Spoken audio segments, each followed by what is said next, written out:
Good afternoon, everyone. My name is John Mayo. I am a professor of economics, business, and public policy here at Georgetown University's McDonough School of Business.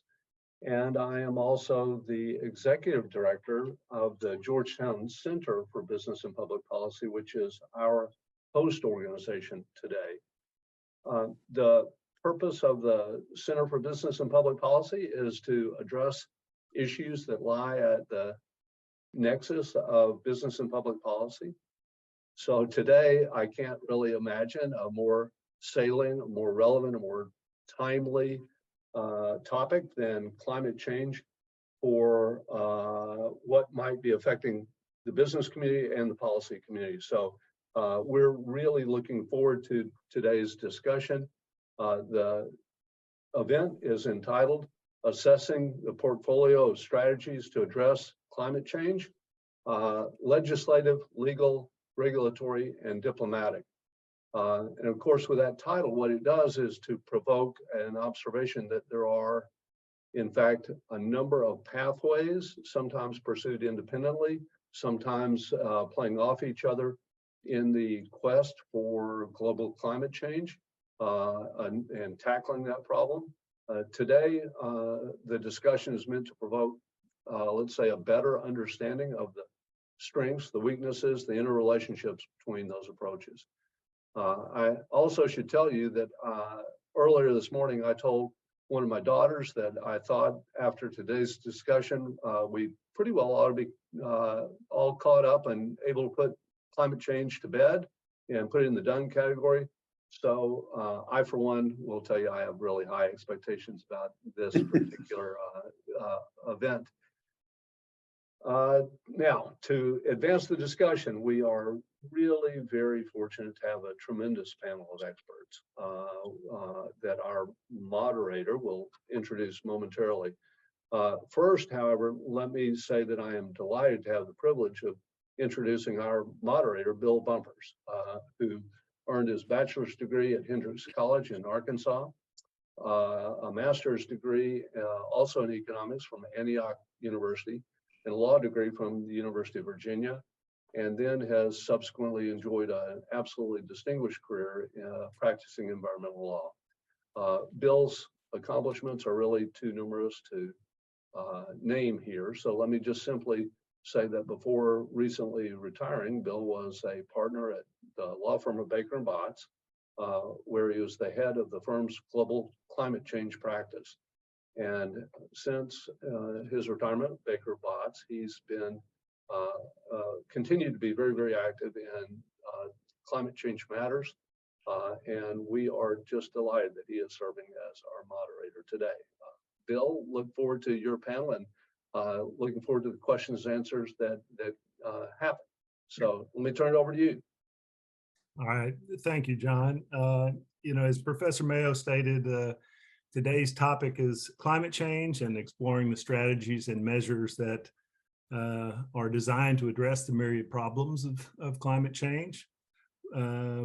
We will have a very good panel that will explore these issues, and I'm looking forward to introducing them and then grilling them in the subsequent Q&A. We're approaching the 30th anniversary of the ratification of the United Nations Framework Convention on Climate Change.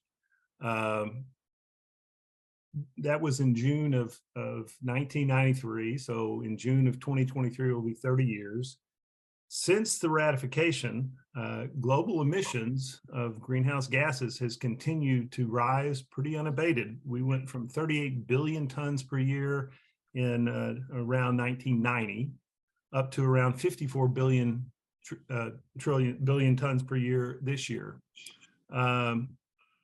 In the US, we have a more optimistic picture and trend. In 1990, we had emissions of about 6.5 billion tons, almost 20% of the global emissions.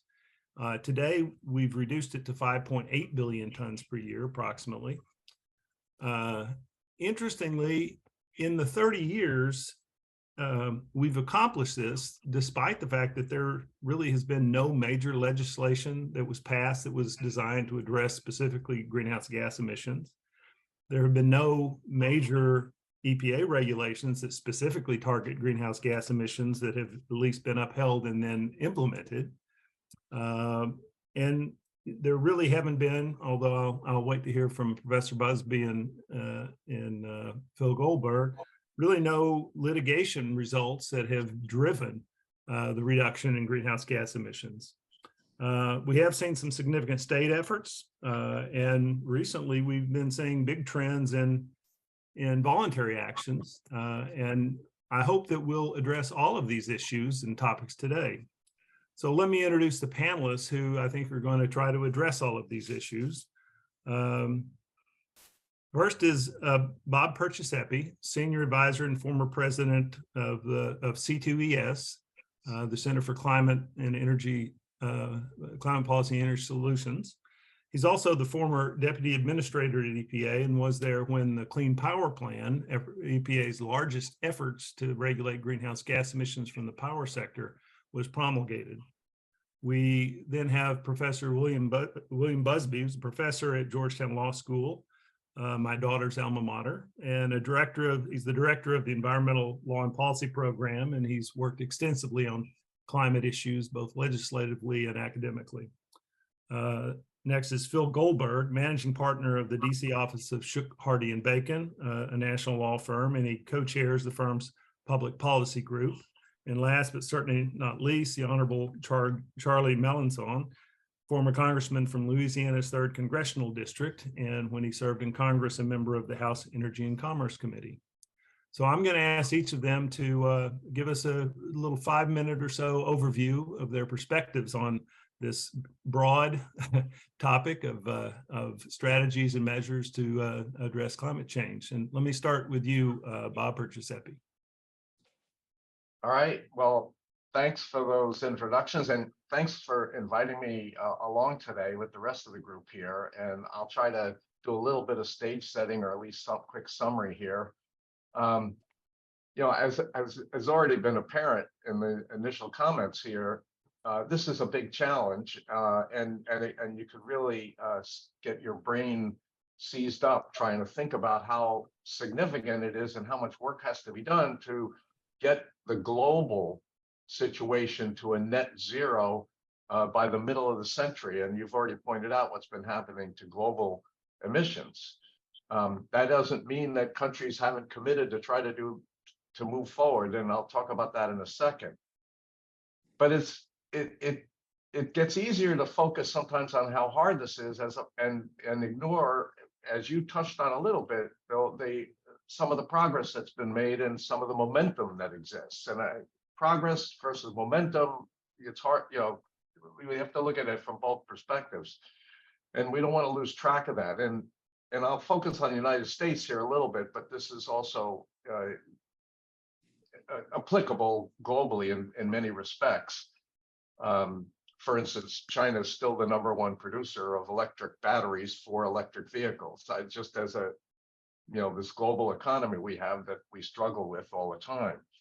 But the private sector has been a bright spot. You've talked about how the emissions in the United States have gone down without any major legislation or regulation. Well, one of the reasons that that's happening is the private sector actually buys into the fact, most of it, I'm not going to say 100%, buys into the fact that this work needs to be done, and have been moving forward in some fronts. The power sector, for instance, right now, the electricity in the United States, 40% of our electricity is from emission-free sources, and that includes nuclear, hydro, solar, and wind. You put all those together, with solar and wind having expanded quite a bit in the last decade and a half, all of that together, we're already at 40% of our electricity is emission-free. And we're also finding ways to get better and better at things like carbon capture, where there will be some fossil fuels still being used for generating electricity or running systems in industry. You know, we're going to need to capture the carbon. We're going to always need to capture carbon when we make cement, because we're baking it off of the limestone to make the lime for cement. So you're going to need to capture that carbon. It's just part of the process there.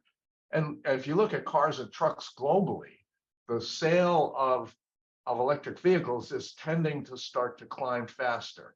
And the supply chains are starting to appear, even though there's a great struggle there, and that's one of the big challenges, but it's moving forward. And you mentioned there were no major regulations, but in the Obama administration, regulations to improve the greenhouse gas emissions from light duty vehicles and trucks was enacted and is currently being implemented. People often refer to it as CAFE standards, but that's not really what it was. Although people talk about fuel economy, it really is grams per mile of greenhouse gases. So, and that's being implemented now, and EPA has proposed to strengthen it even further and put it out further into the 2030s, going deeper and deeper into the pulling electric vehicles and hybrids into the fleets.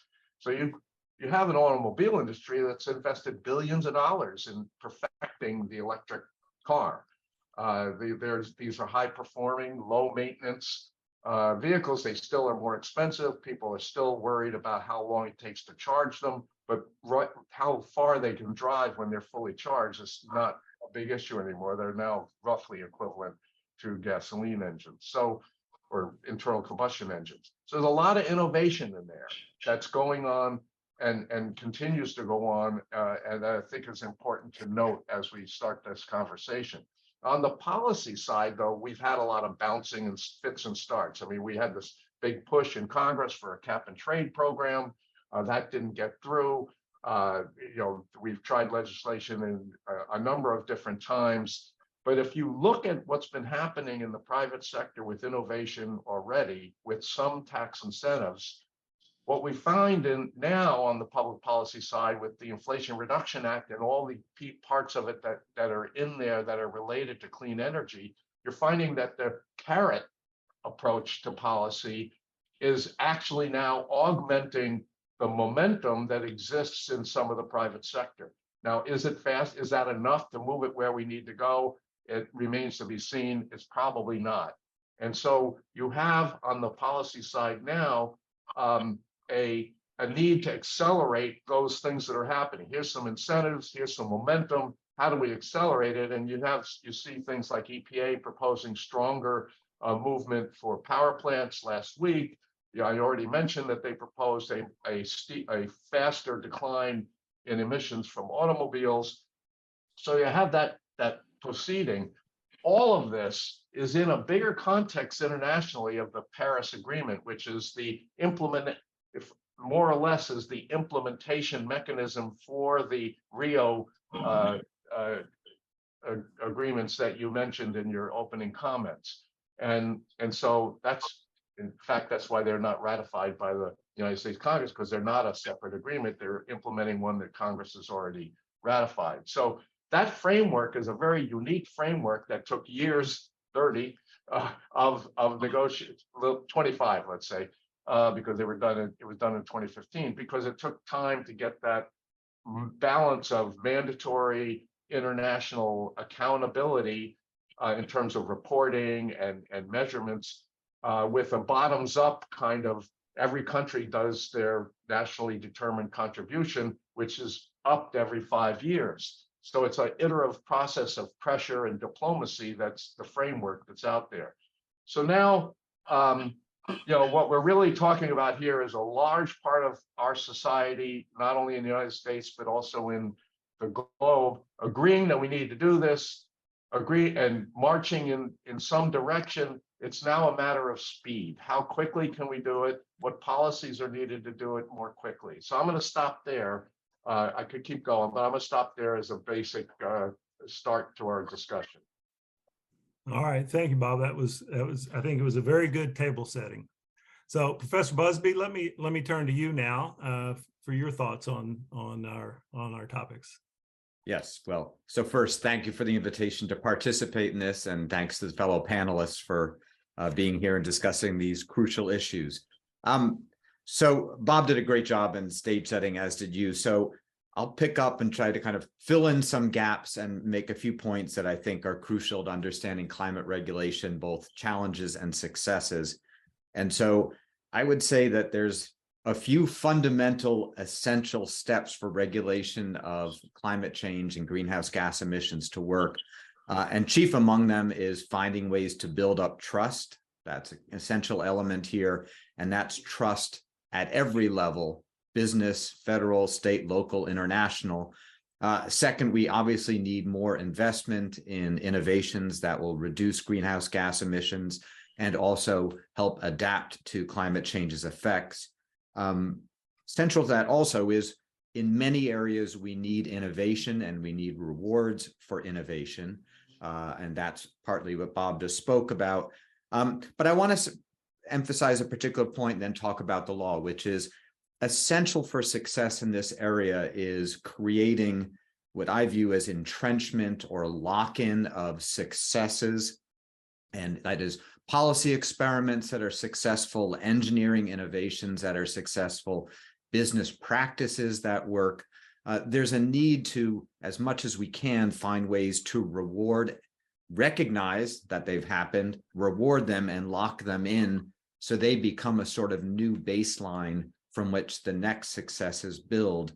And I think climate change has had a fundamental challenge here, because what we've had is sort of everything happening everywhere a bit. It sounds like a new movie. It'll be a bestseller.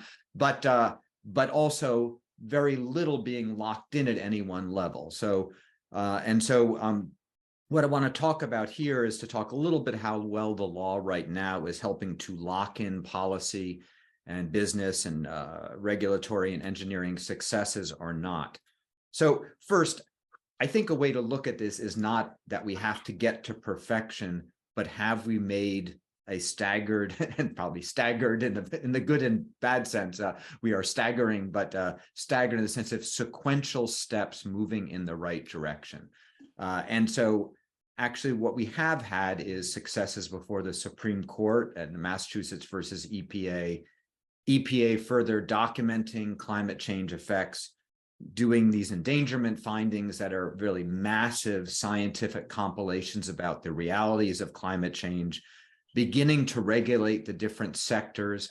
And importantly, even where regulation has been fouled up or derailed or rejected or rolled back during the Trump years, each regulatory step does create new information and some lock-in about what is possible. So, for example, every regulatory action that has accompanying regulatory impact assessments that are conducted for OIRA, the regulatory czar's clearance, really documents very closely what's actually going on, and that becomes a new baseline of information that helps the next steps. And so I think what we've had is a series of steps that have helped create more information, more commitment, more lock-in, and also resist backpedaling and rollbacks.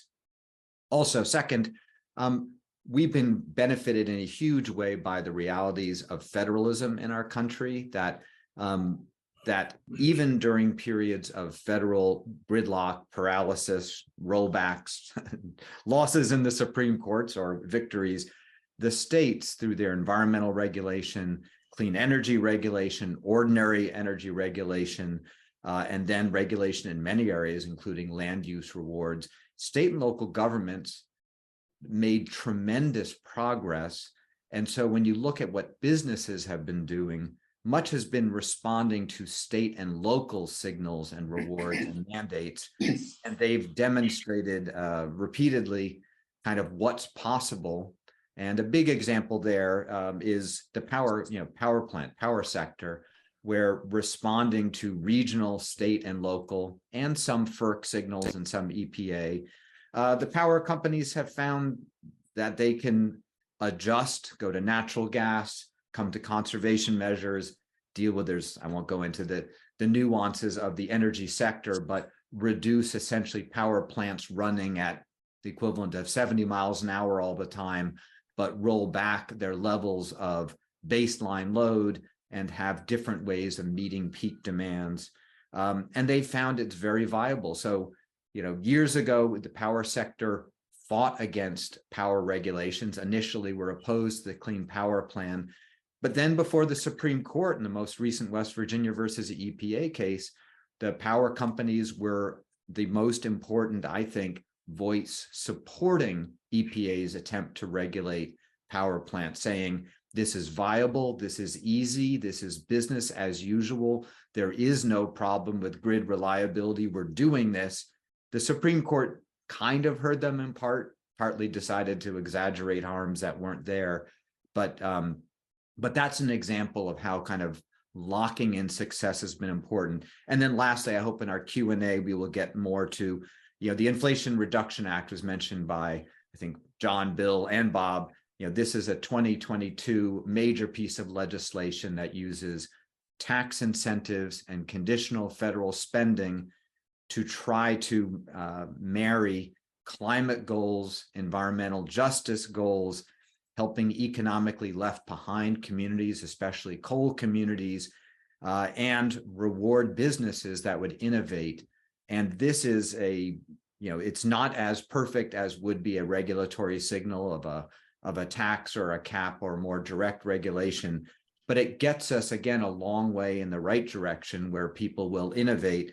And what will be crucial is to recognize, benchmark the best, and try to lock it in again.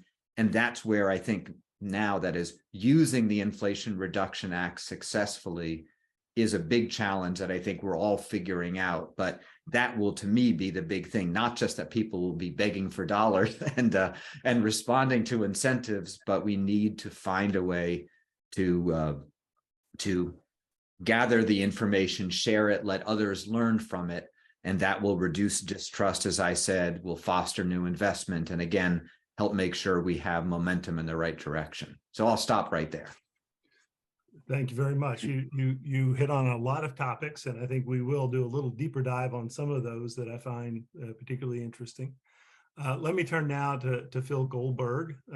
As I say, Phil's a managing partner with Shook Harden and has been involved in climate legislation or litigation, and I'm assuming regulation as well. So, Phil. Well, thanks, Bill. Appreciate being part of this, and Professor Mayo for putting all of this together. Really looking forward to hearing from my fellow panelists. Obviously, they're all incredibly well-versed in a lot of the issues that we're talking about today. In addition to the work that I do at Shook, I'm also special counsel to the Manufacturers Accountability Project, which is under the National Association of Manufacturers. And we're looking at a lot of this, and as we've heard from Bob and Professor Busby, from the policy perspective and what can be done. What we're concerned about, and one of the things that I've been tasked to kind of talk about for my 5 minutes here, is the litigation that's being brought against the private sector over climate change, and trying to place blame and trying to create money flows out of litigation that frankly aren't very useful to doing any of the things that we just heard about. As I think it was Professor May who said, we're trying to check the done category, and nothing in the litigation does checks any boxes in the done category.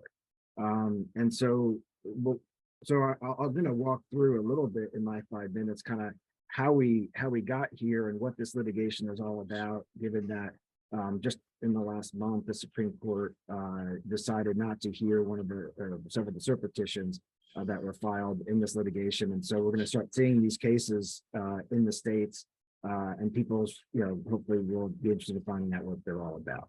And so with that, I think where we all agree is on the problem. I think climate change, and I think as Bob said, this is a significant challenge that is before all of us.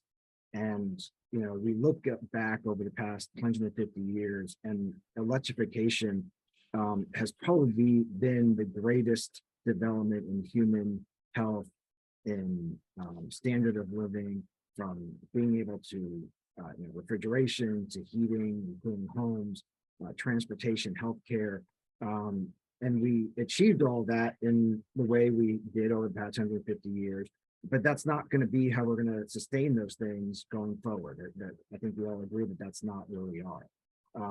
That we need to figure out how we can live our modern lifestyle while not impacting the climate.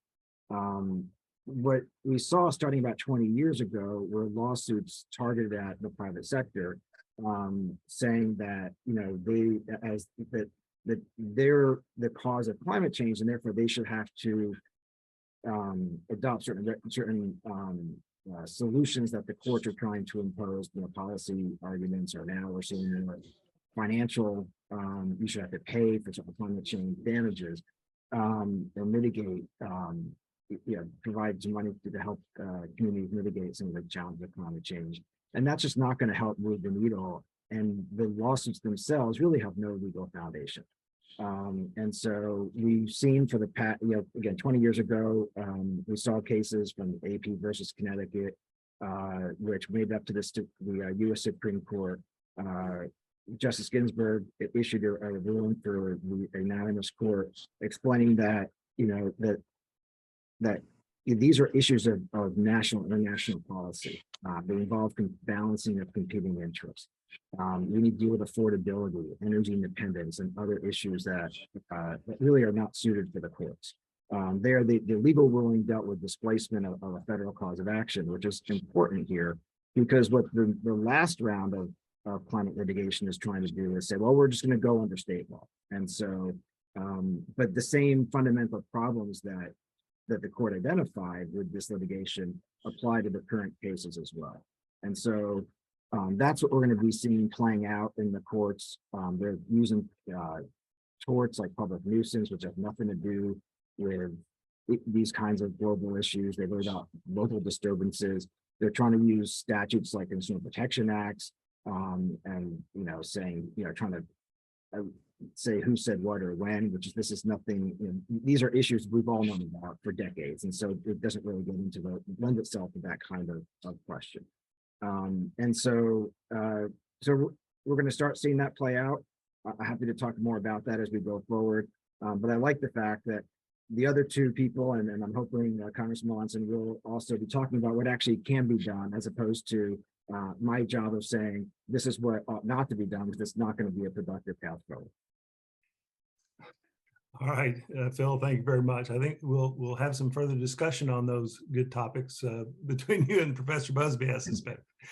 Congressman, let me turn to you last, but certainly not least, to give us some opening thoughts that we can pursue in our further Q&As. I appreciate it, Bill. It's an honor to be here with such learned group of people, being a country boy from Napoleonville, Louisiana. But I believe that the present variety of litigation is problematic for three main reasons. One, Congress should take a leading role in addressing climate change, not the courts. That's, you know, that's what how we're set up to run government, is to legislate and to find compromise and to get things done. When Congress prioritizes climate change, they can achieve meaningful results. The federal government has enacted two landmark pieces of legislation over the past 2 years to address climate change and to bolster resiliency to mitigate its impacts. And the legislative process is best equipped, in my thought, through our system of checks and balances, and to address climate change in a holistic way. Through the Infrastructure Investment and Jobs Act and the Inflation Reduction Act, government has allocated historic funding for new and existing federal programs targeted at preparing infrastructure from the damaging effects of climate change. As a result, state and local governments will have access to billions of dollars to help advance resilient and strong infrastructure within communities all across the country. Congress's effort to combat climate change also took a major step forward last year with the signing into law of the Inflation Reduction Act. This measure's provisions range from clean energy tax credits to production credits for nuclear power to incentives for low and zero carbon vehicles. The Princeton University study found that the IRA will lead to a 42% carbon emission reduction by the year 2030 compared to the 2005 levels. The experience of the infrastructure law and the IRA, federal policymakers can and are willing to make the major decisions needed to address climate crisis.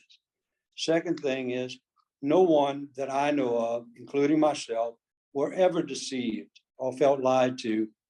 Back in my time in Congress, none of us were confused or deceived. Maybe the cows were the problem, as was purported by some, but, and I'm being facetious. But the causes of climate change, despite today's allegations that energy producers misled policymakers, let's cross that out. I never had one person that came in my office other than to consult. They didn't come in with stories. Anyway, we all understood that climate change is a serious challenge and that we should all prioritize. In the House Energy and Commerce Committee, we held countless hearings, meetings, heard from experts, constituents, spent multiple times. Our offices look like a doctor's waiting room at flu season because of the people that wanted to talk about the issues. But they wanted to talk about it. They didn't want to just come in there and just try and shoot it down. The issue we faced and how to develop the solutions, that was what our problem was or what our task was. In fact, the story of cap and trade climate legislation is noteworthy. At the time that we did the cap and trade in the House, the Senate didn't act. They just sat on it. They let it go. No one at the time questioned our commitment to taking climate action. And in fact, for some members, it unfortunately became a political liability. I remember well the 20 election cycle when many of my Democratic colleagues lost their races for re-election, precisely because they championed cap and trade legislation, and that position was politically unpopular in those red-leaning districts. Enacting major legislation can be frustrating and challenging work, and it requires compromise. That's what legislators do. They compromise. They advance workable solutions. It's called legislating. Ultimately, policies to combat climate change are complex, geographically, economically, politically. Obviously, not everyone agrees on everything. My wife doesn't agree with much of what I say, so that I think we're probably all in that same boat. Some regions favor aggressive climate action, and ironically, some don't. The slow action to advance progress on climate change is not a result of anyone being deceived. It's because of the reality that it takes hard negotiations, research to reach consensus. But that's not a reason to abandon these important goals. It is also not a reason to revert to the courthouse to hash out these fights. State court judges, well, they're not really equipped to balance the priorities of energy security and responsible climate solutions for a city, for a state, for a country, for a world. One person sitting in Napoleonville, Louisiana, no, even if I were the judge, I wouldn't trust me with that responsibility. Third, we can do both, prioritize low carbon solutions while recognizing our demand for oil and gas.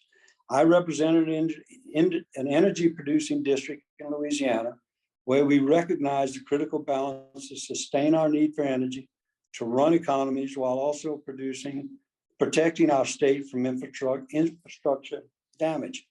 A leading contributor to meet this challenge is natural gas. The transition to natural gas has been one of the most successful ways to lower carbon emissions. We can't ignore this reality. This is one of the reasons why, the Energy Information Administration found the transition from coal to natural gas in the power sector led to a reduction of lower carbon emissions by 32% from 2005 to 2019. Ironically, many of the energy companies defending themselves in various climate lawsuits have provided billions of dollars towards research to develop innovative climate conscious technology known as carbon capture and sequestration.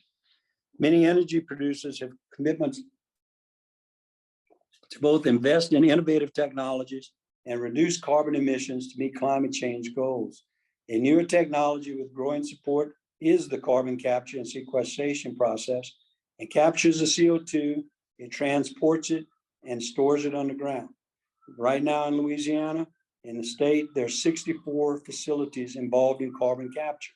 According to the International Energy Agency data, there are around 80 projects that should be operational before 2030, which could see the United States CCS capacity increase to over 100 metric tons annually.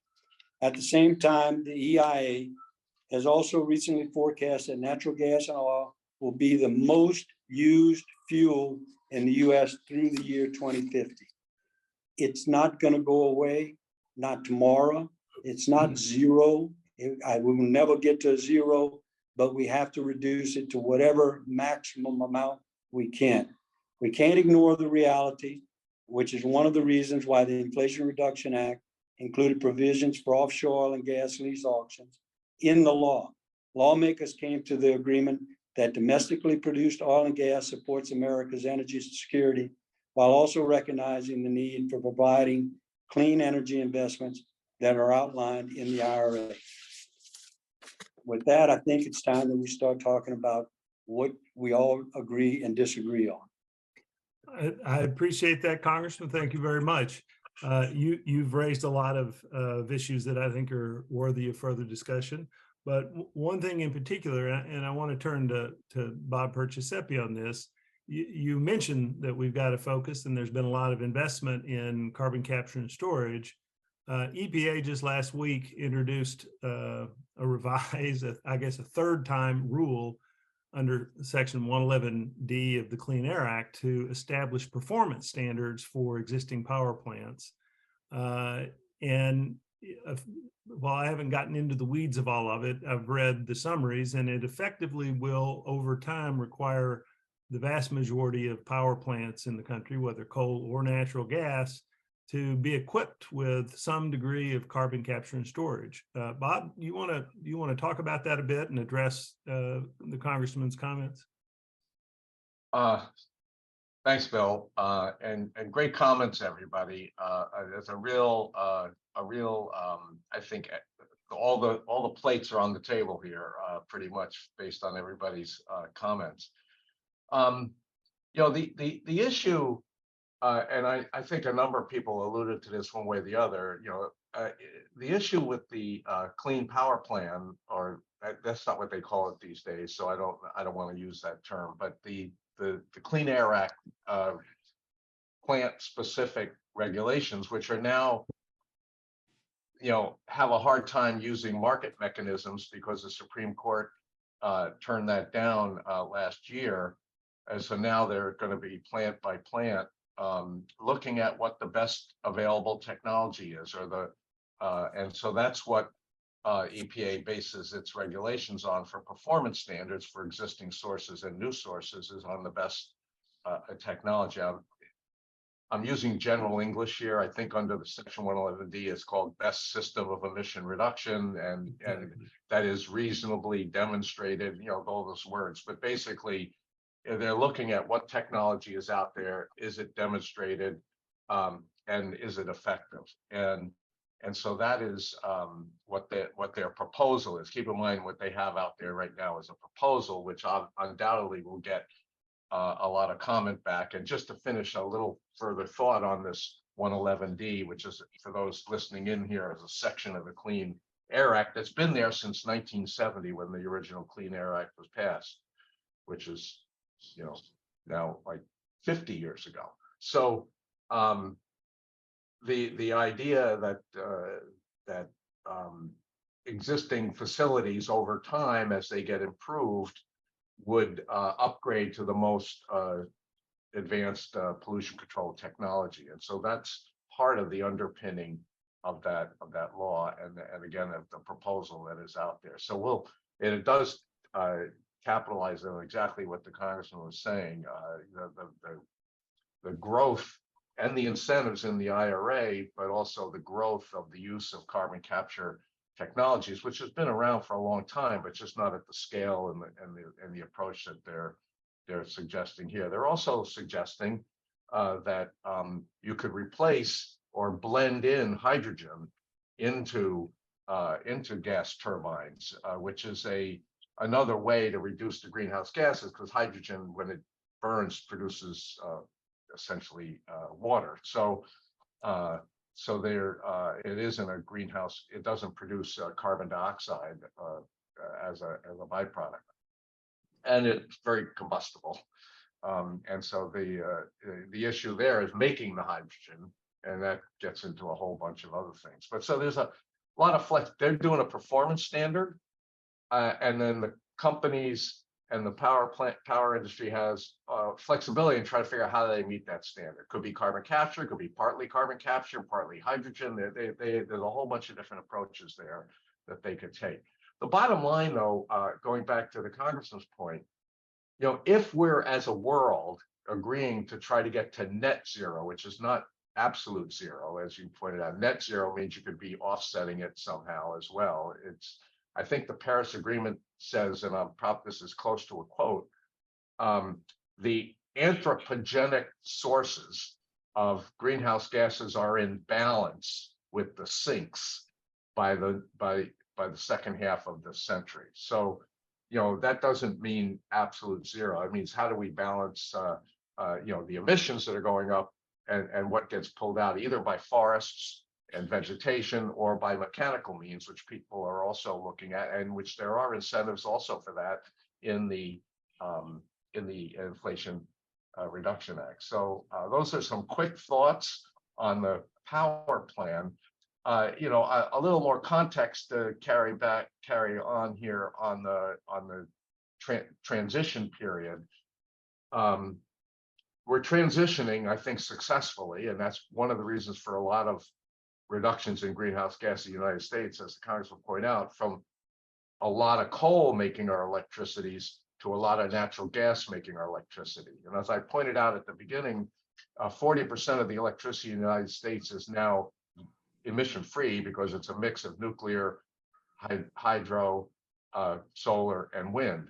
And then the rest has reduced a lot in greenhouse gases because it's now more natural gas than coal. But in the 2030s, we'll be left with the greenhouse gas emissions from natural gas, which are about half of coal, but they're still not zero. So how do we reduce that further? How do we offset it? Those are the things that EPA is pushing in their regulation, and there'll be a lot of discussion about. I'm hoping that industry that's been innovating to create new ways to do carbon capture, whether it's an alum cycle process on a gas turbine or some other approach, that they're going to come in and support this. And what we're really going to be arguing about is not whether to do it, but how fast we do it. And I think that's a key. And I think that that's going to be one of the. I mean, the debate will be all tangled up in all kinds of things, but the bottom line is you've got a power sector in the United States that basically has, verbally committed that we know we need to get to net zero sometime in the middle of the century. How fast they get there, and what flexibility they have to get there is something that's going to be debated in the next year. So I'll stop there on a couple of add-ons there. That's good. So one of the things I want to follow up on, I see Professor Busby, you want to comment on that, but I want to shift over and ask about the Inflation Reduction Act as well, but go ahead. Just the only thing I'd say is emphasize something that both your question and Bob just reacted to, and that I think was part of Bob's answer, but want to just make sure people understand how the new Biden administration power plant regulation 111D is designed. There's kind of two parts, just for anyone in the audience who doesn't know how it works. So the first is that the EPA has to set a cap, a pollution cap. And the Supreme Court in 2022 in this West Virginia case didn't allow the cap to be, rejected a regulation substantially built on a cap that was built on trading-based measures and flexible ways the power industry was already actually complying with environmental and energy regulation. And so basically required EPA to focus more on site. Again, this is in setting the cap. And so they looked at the best things that can be done that are adequately demonstrated. That's the best system of emission reduction adequately demonstrated, and found basically a number of things. They kind of have created various categories of power plants and allowing some to age out to increase flexibility and affordability. A lot was based on CCS, carbon sequestration storage, and then also hydrogen is part of it. But again, what's important here is that's not requiring plants to do that. This is the important thing. That's setting the cap And then the cap, importantly, the Supreme Court and this regulation are quite clear. And I would say, frankly, the Clean Air Act is clear, as are fundamental federalism principles, that when it comes to compliance strategies, states and power plants have flexibility in how they would comply. So the important thing here is that at the compliance stage, there's a great deal of flexibility, and that itself will reward low-cost innovations and ways to meet measures. So it's very importantly, it's not a technology mandate, it's a cap based on benchmarking of the best, which is a really crucial difference that people sometimes mix up. But I just want to emphasize that part of how the law works here. All right, thank you very much. Congressman indicated you had a comment. Yeah, when Bob was speaking and my concern, the rural, I'm a rural guy. I grew up in the country. The town, Oops, you're the power plants, and they're served a lot by the power companies that are rural electric co-ops. Can you hear me? Yes. Okay. And of course, my concern is the transitioning and whether there's adequate fundings of, and I guess this is more for Bob, adequate fundings and provisions to get those people that live out in the country from sleeping in the dark or having to go to kerosene at night or whatever they have to go to. Well, let me address that in that there are plenty of provisions and other mechanisms to address that. I don't think that's a significant risk over time. The flexibilities that Professor Busby talks about, I think, are important, particularly the aging out. If you look at the power plant sector in the past 15 years, a lot of the emission reductions were achieved because the industry decided to mothball older power plants rather than putting in state-of-the-art pollution controls for other pollutants unrelated to greenhouse gas emissions. This is going to be the same thing. As these coal-fired power plants get older, they become more expensive to run and they're not competitive with gas. And there's plenty of gas being built and available to be built, but they're going to have to meet a lot of very stringent controls to be able to do that as new sources, which is appropriate. That's been the way the Clean Air Act's been implemented from the get-go. So I think it's a good observation, and I think it'll do all right. Let me ask a question about the Inflation Reduction Act. I think Bob talked about how, or I think you, Congressman, said that it's projected to reduce emissions from the economy by 42% over time, and that, of course, we think is a great progress. You also talked about how important compromise is in the form of legislation, and the question is right now the Inflation Reduction Act is target number one in the House Republicans' budget negotiations. They want to eliminate essentially all of it, and the question is do you actually see an opportunity for compromise that keeps that in place? Because my own sense is that just the threat at this stage is already putting a bit of a damper on the investment mentality of the industries that are going to benefit greatly from the Inflation Reduction Act. Well, Congress has a tendency to not do anything until they have to do something. And let's just hope that in their wisdom of conversations that they'll start talking to each other, which sometimes I wonder if they do anymore. Back in my day, there was the Blue Dog Democrats and the Tuesday morning Republicans, who were the moderates, that talked to each other all the time and kind of connected each other to what the right and the left were saying. The problem I see is you got a void there to an extent. There's not very many numbers of Blue Dogs, and I don't even think the Tuesday Morning Club exists anymore. So am I hopeful? Yes, I am.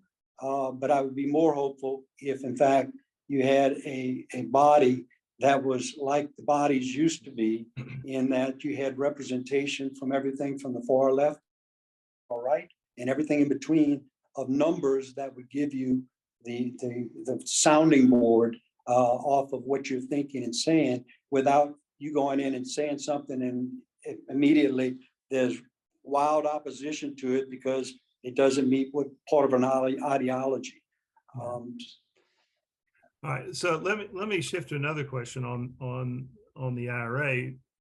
That it is a novel form of legislation relative to what we had seen proposed in the past, the Waxman-Markey and the McLean-Lieberman bills that would have established a gradual reduction under a cap and trade scheme. I would note that if Waxman-Markey had been passed, the power sector would have far exceeded the reductions required by today. It turned out not to be as stringent as the industry, and I happened to represent them back in the day, were claiming. The question, and I throw this out to the other panelists, do we believe this new carrot-only approach is going to be adequate to properly accelerate our emission reductions to get us to where we're within striking distance of a call it a net zero, or at least a much, much lower level of emissions? Professor Busby? So I would say first, it certainly is a huge step in the right direction. And the fact that it kind of rewards and incentivizes everyone at every level to figure out what they can do at their scale is a really important incentive. And so I think that's going to reap lots of rewards. Also, I think even with the current Republican talk of rolling back the Inflation Reduction Act, the status quo was changed once that money's out there, and the tax policy and conditional federal spending and state and local governments designing to meet the measures, that changes everything. And so at least as someone who teaches legislation, I find it unlikely there would ever be a coalition to scuttle it. The big question now is with the debt cliff, what will happen there? But I guess so that would be the first thing I would say is important. And maybe I should pause to stop there, but just to say that I think progress will be made. But I will add one thing. So I've been at a lot of conferences of people who work in electricity sector, and there's a terrific conference sponsored by University of Texas, where people from all sectors come together and talk about essentially electricity and energy. And again and again at these panels over the years, people have expressed two things: amazement at all of the progress being made through engineering, and a lot of it, again, through state and local and PUC-based Public Utility Commission incentives. But then also businesses saying, we're doing okay, but we really need a price on carbon. They just said, our business is not going to take off to the next level unless we know there is a price on carbon, direct or indirect. And I do think that, money flows, investment banks and the like, they need that price signal. And so the carrot helps, but I do think until there is some kind of price signal, we're still, frankly, not unleashing the miracle of capitalism, which is make people pay, get the benefits of what they do, make them pay for the harms of what they cause, and then reward them if they're doing well. I think that still is really needed, and maybe Phil can turn around and get his clients to strongly support a carbon tax or a cap and trade scheme, and also admit all the past public relations mistakes they made against carbon being an issue. That will be a tremendous moment for all of us. But yeah, I think it's going to be a difficult task to get a carbon tax or cap and trade in this current divided Congress. I used to tell people that the only price on carbon that I know is wrong is zero. And that's where we are now, and something needs to happen. Phil, do you have a rejoinder or thoughts on the IRA? No, I appreciate the question, and Professor Busby, I appreciate the challenge. And so, I think when we talk about a price on carbon, and I personally don't have, a position on this, and one that I certainly have not been pushing on behalf of any client. In my mind, the key is figuring out where that price and where that discussion has to be had, which is in Congress and in the regulatory bodies. If we're going to talk about, should we do it, how much should it be, where the money should go, and all the different components that go into it, and what are the ramifications of it? What is it going to do to affordability, to people that Congressman Melanson's concerned about in rural communities, and how they're going to be able to afford to be able to heat their homes and drive their cars? What's it going to do to our business competitiveness? What is it going to do to our international relations? There's all these different things that go into it. And so that's why this is a policy issue for Congress and for the regulatory bodies to deal with. The problem that we're seeing with the litigation side of it is those who, a lot of the people who are pushing litigation against, the energy sector are saying that they're doing it in part to raise the price of energy on the American people. And looking at things and asking courts to do it because they're frustrated that they can't get that, that progress they want to see in Congress. And so my point is not what it should be or how it should be, but at the very least, I think, I hope we can all agree that this is really a policy question for all the things that have to be decided and looked at that really needs to be done in the policymaking branch of the government, which is Congress and the regulatory bodies. Yeah, that's a fair point. And one of the things that you raise is the competitiveness. There have been a lot of discussions about border adjustments, particularly if we end up imposing some kind of costs.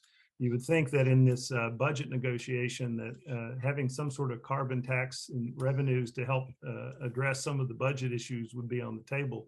And if Professor Busby's right that a lot of companies are saying we need that price signal, I hope they'll go talk to their congressman.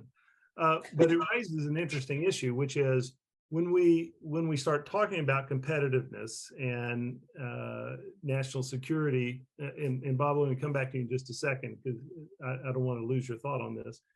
One of the questions is, what is the appropriate role that we should be expecting from both Congress and the White House, where we're having to balance some of these national security and competitiveness issues? So, and I'm thinking, for example, of the tariffs on Chinese-made solar panels. That if you talk to the solar installers, they're not happy with that because it's raising their costs of installing solar energy, and it's making it less attractive to a lot of people who might want to put it on. And if we do it, how do we, address the competitive issues that raises? So I just throw that out as a issue. But Bob, you had a topic you wanted to touch, or you want to address that? Yep. Well, not so much the tariff on the solar, but obviously that's related. I just want to talk a little bit contextually here on price on carbon, not price on carbon, and everything, all these things. I have been historically a fan of obviously setting a price on carbon, setting that signal and unleashing the power of the economy, et cetera. All that is true, and it all makes sense when you look at it, I'm going to say this and people will get mad at me, on paper. In reality, some of the issues that we've already heard about, including affordability, are going to be right on the front burner. So there's a political economy here that's a little bit bigger than the pure economic theory. And so what we see is that in the Inflation Reduction Act, it's sort of in a way it's trying to reduce the cost of things we have that we're more favorable to, as opposed to increasing the cost of the things we would want to discourage. And both of those are powerful market forces. And while the Inflation React is a burst, it's not a systemic change in making the things we want to encourage cheaper. It is directly and indirectly using market forces to push capital in a direction of things we want to encourage. So there's two different ways to try to play that game. And I want to point out one other thing. Let's just look at gasoline for a minute. Raising the price of gasoline with a carbon tax is I mean, you guys tell me which elected official is going to be in favor of that. And again, it's going to have a negative impact on low-income people. Directly. And so the idea for me is focus like a laser on reducing the demand, because there's two You can make the supply more expensive and then try to reduce its use, or you can just reduce the demand. And one way to reduce the demand is invest in charging stations, invest in battery technology or fuel cell technology, all of the above, and work with the automobile industry and the power industry to supply the electricity at a lower carbon footprint to get more electric vehicles on the road, which will reduce the demand. And I have to say is a national security issue, because the price of oil, even though the United States produces more oil than it uses, we are still subject to the global market on oil, and the prices go up with the global thing. So if OPEC or somebody wants to fool around, our prices go up, even though we're producing a lot of oil here. But if we're running our transportation system on electricity, all produced in the United States, guess what? That's a little different. And so I know that people won't agree with what I'm saying here, but I'm simply saying focusing on reducing the demand, providing incentives and reducing the cost, or setting those signals to the things we want to encourage, I think is where we are in the political economy, as opposed to and the political realities, as opposed to trying to do a carbon tax. Now, there I am, I'm saying it out loud there, but I think that's where we are. And my view is we should run with it. We should run hard with it and try to achieve the same goals. I want to one last thing about rural co-ops, which I think a number of folks have brought up. There's $10 billion in the Inflation Reduction Act to help transition issues in the rural co-ops, and there's about 20 million people in the United States get their electricity from co-ops. One of the other things is connecting them stronger to the grid, so that as wind or nuclear or something else is developed outside their area, or gas turbines that have carbon capture on it, or using hydrogen, or develop some in an area, that they can wheel that power into that, and they can purchase that power into the rural co-op, so that their overall footprint can go down. So there's a lot of things cooking in that arena with rural co-ops, and I couldn't agree more that they need some special attention. There's a couple of municipal power companies as well. So I've talked too long here. I'm going to stop. That's right. You raised an issue that was actually next on my agenda, which is the infrastructure, and Congressman Melanson pointed out the Infrastructure Act that was passed a year or so ago, and in the Inflation Reduction Act, there's money in both of those that is targeted at trying to improve our national infrastructure for electricity transmission. One of the problems is that there's never been a more convoluted and counterintuitive mismatch of regulation that addresses the transmission grid. You have to cross state jurisdictions, FERC jurisdictions, and all kinds of other NIMBY issues as well. And as a result, we've got a real stalemate on trying to generate a more robust transmission grid that would enable us to achieve a lot of our renewable energy goals and address some of the concerns that Congressman Melanson mentioned. What are your thoughts on how do we overcome this regulatory morass, even if there's money and willingness to make the investments in the upgraded grids?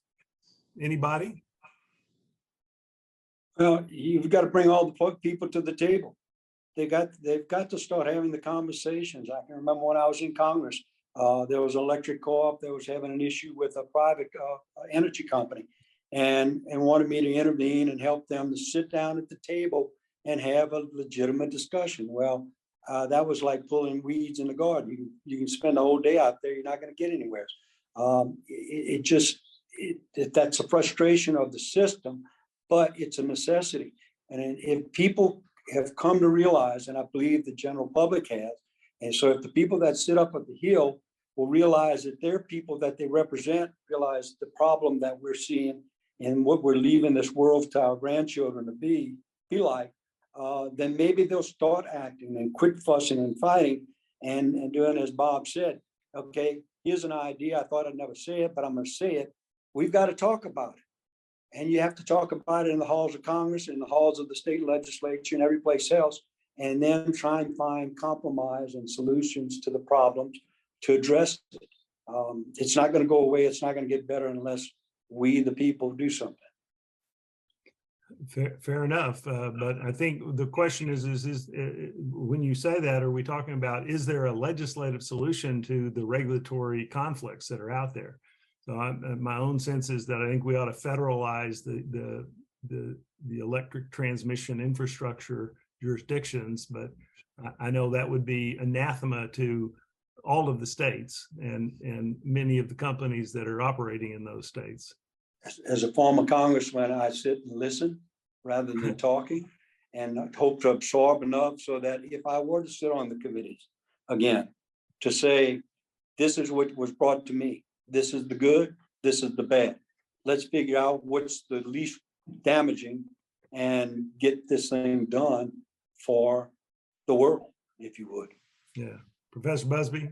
Yeah, and so I'd say two things. One is the issue of our complicated jurisdictional lines, both regulatory, federal, but also adding in state and local. It is a genuine issue. Okay, so on the other hand, so anytime people talk about federalizing anything or making a federal regulatory approval preemptive of state and local, you suddenly create the problem of the second you have federal gridlock or rollbacks of the executive branch or just ineffective management, you can grind everything to a halt. And so, my sense here is this is an area where the Inflation Reduction Act's basic idea of monetary carrots and incentives is part of what the picture has to be here. And you really do need state and local tailoring of infrastructure choices to their particular situation. So my sense is it would be politically dead in the water, and also would be bad if it became a federal top-down answer, even though it sounds appealing at first. Now, that said, the federal government can incentivize and figure out what seems to be best. And so one of the things I've noticed in a zillion conversations I've had people working in various climate policies is people really don't know. That is, there's many solutions to problems, and one of the problems is many solutions can lead to nothing, right? That no one's sure which way to go. And so for example, I've been hearing a lot that one of the things to do is to basically reward, incentivize use of interstate highway systems. So transmission infrastructure literally follows the interlaced highway system as much as possible. It's less disruptive. It doesn't oust other people. It's often unused area. You could bury. There's different ways to do it, but that would be an example. So if that was an experiment and you reward it, see what people could do with that, if that seems to be the best solution. But I think mandating it, it just tends to be bad. And in lots of regulatory areas, the second you say federal only, you tend to get kind of nothing or Get opposition.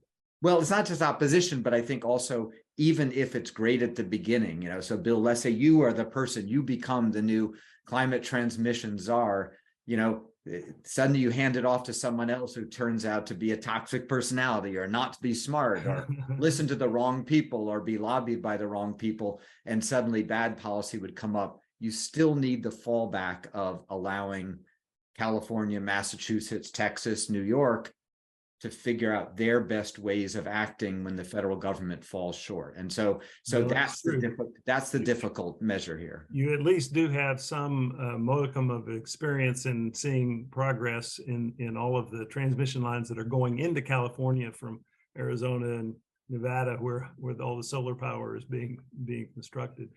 Let me shift gears, and this is sort of a mixed issue that I want to raise. In the past 3 years or so, over 2,400 major corporations have made these net zero pledges, commitments to get down, do their scope 1, 2, 3 measures, and then offset whatever is left. One of the questions is what's driving this trend, and you can point to the environmental sustainability and governance, the ESG trends. This like CERIS in the Climate Disclosure Project and putting PR pressure on the companies. And and Phil, I also think to some degree the litigation that is going after them is if it's not effective in raising costs, it's certainly been effective in raising the negative PR views on a lot of these companies. Question is, what is driving this trend, and how credible do you think these pledges are, and what is it that we might be able to do to help ensure that they execute on these plans? Anyone want to step up on that first? Bob? Here goes my toe in the water. There's a number of things driving this, and this is not some kind of conspiracy of woke capitalism. The competition that the private sector writ large is in, whether you're a grocery store, you're a Walmart, or you're a power company, or a cement manufacturer, you have customers who are interested in what you're doing about climate change and probably a few other sustainability issues. And so there's pressure directly applied by many, not all, consumers, particularly larger consumers. Walmart, for instance, is a large consumer and purchaser of things, is looking to its supply chain and saying, what am I getting? What's a carbon footprint of that? So this is not just a singular thing in an individual company saying, I think I should do this. This is a company that's in a system that exists in an economy that has forces being put on it. Litigation is one, but I would say these other ones are actually probably more powerful. There's three of them. So that's one, customers. Number two is are there employees? Right now, and really for the last almost 10 years, competition for talent is extreme in the private sector. And about 4 years ago, the Harvard Business School, along with I think another business school, I can't remember all the different business schools that were involved, but they did a survey of graduating MBAs across the world. And they did this, they surveyed, I think, 35 business schools, from China to South Africa, to the United States, South America, Europe, Australia. And something like, and I don't have the exact numbers in, but it's the center of mass here, 90% of the graduating MBAs said they think the company they work for should be doing something about climate change. 40%, not a majority, but 40% of MBAs said they would accept a lower salary for a company that was more active in dealing with sustainability and climate change. All I'm pointing out here is not that MBAs are the end all or be all, but that's obviously a high quality talent pool that most companies are competing for. But employees of companies are starting to want to work in a place that has got some kind of profile on sustainability. And then the third thing are investors. And this is where people get a little tangled up in this, but more and more investors, and everybody will report to Larry Fink and BlackRock, but that's not just them. It's Bank of America, it's Chase, it's all of them. They're all looking at not just what the stocks are going to do next Thursday or in the next quarter, although that's a big driver and it's still there, but they're all now more looking at how to pull in that long-term view. And that long-term view for them is that if you are sustainable or you are not sustainable, if you are susceptible, to either market damage or physical damage from climate change, that they want to take that into account on how they're investing in you. These are powerful forces, and I can go on to the bond market and what they're starting to do, and the insurance industry and what they're starting to do. So these forces are there, and these forces are starting to impact what board of directors are starting to think about in their day-to-day action and what they're expecting their CEO, their CFO, and their COO to be thinking about. Not exclusively this, they certainly still want their stocks to go up, but they're starting to factor this in. And so I think a lot of this is real. And what you find, and this is the last thing I'll say about this. When I started in the pollution control industry back in the 80s and proposed something, whether I was a state regulator or an EPA in the 90s, and I proposed something that in private sector or an industrial sector didn't know how to completely do, the default setting was I'm going to be opposed to it. Today, you find, and we'll see what happens with this power regulation we were talking about earlier, but today, most companies are not saying we don't agree with doing this. It's all about how they do it and the speed and what policies they need to help them do it. And so now you find them being in favor of some policies as opposed to just being opposed to everything. So I'm going to say this is real, but we do need to have accountability systems that create credibility in the public's eye. You know, these are the forces that are putting them out there to make these commitments, but we need a counterbalancing, unified field theory of how to provide that credible and accountable system so that the public in general can start to have their confidence built and perhaps, I know this is a wild, I'm going to say this here, but perhaps reduce the number of them who feel like they need to sue for whatever reason. You know, if they have a credible system where they can see the progress and there's an accountability there, I think that can offset the litigation side. This is just me speaking, and I'll stop at that. All right, Phil, you had your hand up simultaneously, but I picked Bob first. So go Oh ahead. no, that's great. And I think what he said is very useful. You know, there's a lot of value to having companies engage in this debate and talking about what their goals are, what their climate goals are, what their sustainability goals are. I think we benefit from that as a society for all the reasons that Bob kind of laid out, the different audiences that care about this and want to see that. But then also just the progress that we make in meaningfully dealing with climate change. I will tell you from where I sit, there is so much fear among the business community about what to say it, how to engage in this debate, because they're afraid of getting sued by people who are saying, oh, well, you didn't go far enough. You need to be doing this. What you did, you know, these are aspirational goals that you can never achieve. You know, they come up with every reason as to why what they said is not going to be, you know, the perfect answer.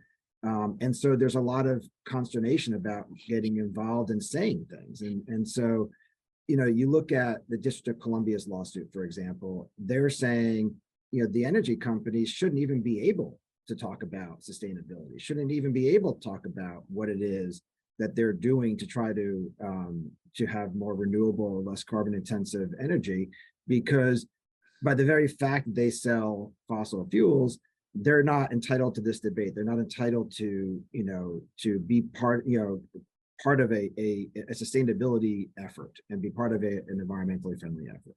And so, you know, that's just attacking them for being who they are, let alone what they say.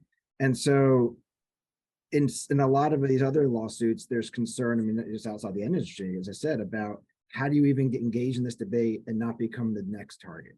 And so, you know, again, I hope we can agree that we need to be focusing on getting more companies on board, getting more folks interested in dealing with the climate, getting people focused on setting these goals, and then trying to, you know, make measurable progress towards them and not let the perfect be the enemy of the good.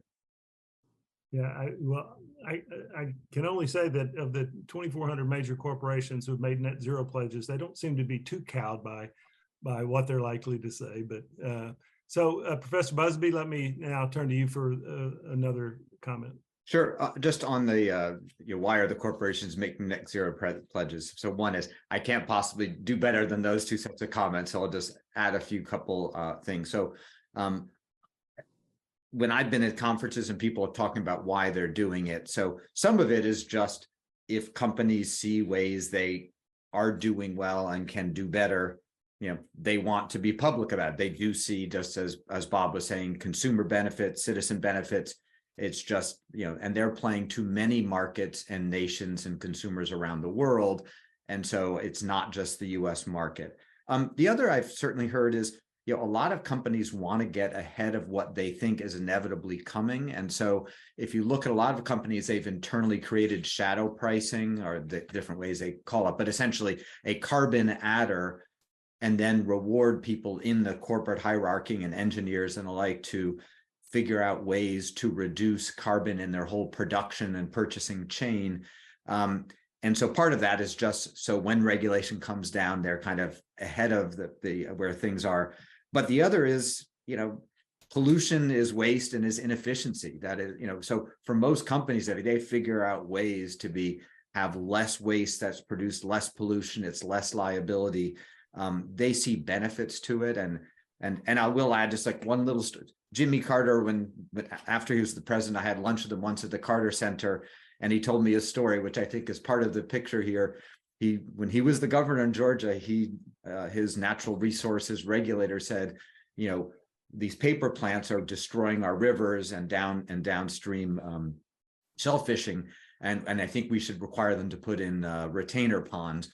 And the paper plants came marching into Carter's office after he agreed to this and said, "Governor, we're going to move. We're going to leave Georgia and move somewhere else." And what he said to me is, "I knew they wouldn't." With his smile, I knew they wouldn't move because they had too many sunk costs. But what actually happened is Georgia, rarely ahead of the curve in regulation, actually was in that case. And Georgia had required the paper plants to do things. None of them moved. They all did it. And then when regulation came in a few years later, they weren't upset by it. They were ahead of it. They'd invested. They'd figured it out. And I think that's partly what's going on here. Companies want to be ahead of the curve. And last thing is credibility. I do think whatever they say, companies need to be honest about it, whether it's past statements about what they think about climate, that's important. And if they were falsely claiming that there was no risk, then under our legal system, they may bear liability for it. And the same is true here. So, there is this problem of greenwashing. And I do think that whatever they're saying, making sure that it's true. I think that most of you current lawyers at law firms, if your companies say things that are true about what they are doing and are careful, they're not going to be sued for it. They're not going to be held liable if they are careful and truthful. So I think that's good. I think the best actors should crow about what they're doing and should be rewarded. But I do think the shadow pricing thing, I was really interested in how much companies want to create their own internal vertical incentives for improvement. And I think that's driving a lot of it.